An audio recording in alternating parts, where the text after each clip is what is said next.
महाराष्ट्र माझा, मनमनी वसला शिवाजी राजा, उंचू या भव्य ध्वजा, गरजतो महाराष्ट्र माझा, गरजा महाराष्ट्र माझा. नमस्कार सन्माननीय मुख्याध्यापिका, गुरुजन वर्ग आणि इथे उपस्थित झालेल्या मित्र आणि मैत्रिणींनो, सर्वप्रथम सर्वांना महाराष्ट्र दिनाच्या हार्दिक शुभेच्छा.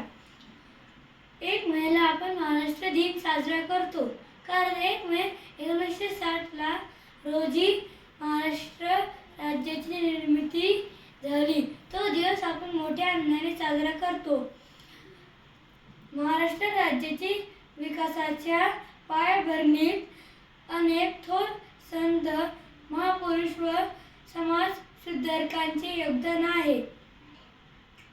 महाराष्ट्र राज्याची निर्मितीसाठी बलिदान दिलेल्या हुतात्म्यांचे स्मरण केले जाते. एवढे बोलून मी माझे 4 शब्द संपवतो. जय हिंद, जय महाराष्ट्र.